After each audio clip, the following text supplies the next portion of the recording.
एक छोटे से गांव में एक पुराना कुआं, जहां 3 महिलाएं पानी भरने आई हैं। तीनों पानी भरकर कुएं के पास बातें करने बैठ गईं। पहली महिला ने गर्व से कहा, मेरी बहू तो ऐसी सुंदर है कि उसकी खूबसूरती की चर्चा आसपास के हर गांव में होती है। जब वह साड़ी पहनकर चलती है तो लगता है जैसे कोई रानी धरती पर उतरी हो। तभी दूसरी महिला ने कहा, हाँ तुम्हारी बहू सुंदर जरूर है, लेकिन मेरी बहू सिर्फ सुंदर ही नहीं बल्कि एक सरकारी अफसर भी है। उसकी बुद्धि और काबिलियत के आगे लोग झुकते हैं। वह जैसे चलती है उसके कदमों में आत्मविश्वास झलकता है। फिर तीसरी महिला ने धीरे से मुस्कुराते हुए कहा, मेरी बहू न तो बहुत सुंदर है न ही किसी बड़ी कंपनी में अफसर, वह बहुत साधारण है। तीनों महिलाएं अपने अपने मटके उठाकर घर की ओर चल पड़ी। तभी पहली महिला ने अचानक रुककर कहा, अरे देखो मेरी बहू आ रही है, देखो कितनी सुंदर है। पहली महिला की बहू ने अपनी सास को देखा, लेकिन बिना कुछ कहे, बिना एक नजर डाले चुपचाप आगे निकल गई। पहली महिला का चेहरा थोड़ा उदास हो गया, लेकिन उसने कुछ नहीं कहा। तभी दूसरी महिला ने कहा, देखो मेरी बहू भी आ रही है,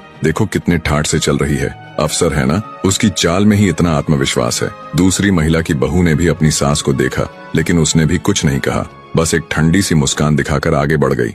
दूसरी महिला का चेहरा भी थोड़ा मुरझा गया। फिर तीसरी महिला अपनी बहू को देखकर कहा, अरे मेरी बहू भी आ रही है, वो देखो। उसकी बात पूरी भी नहीं हुई थी कि तीसरी महिला की बहू ने पास आकर मटका उठा लिया और बोली, माँ जी ये मटका मुझे दे दो, आप थक गई होगी, चलिए मैं आपके साथ चलती हूँ। ये देखकर वहाँ खड़ी दोनों महिलाएं हैरान रह गईं। उनकी आंखों में ईर्ष्या और पछतावे के भाव उभर आए। तभी वहाँ से गुजर रही एक बूढ़ी महिला ने ये सब देखा और मुस्कुराते हुए बोली, देखो इसे कहते हैं खरा सोना। सुंदरता और पदवी से बढ़कर संस्कार होते हैं। सच्चा प्यार और सम्मान ही इंसान को महान बनाता है। दोस्तों, यह कहानी सिखाती है कि सुंदरता और सफलता से बढ़कर संस्कार और प्यार होता है, जो इंसान को वास्तव में महान बनाता है।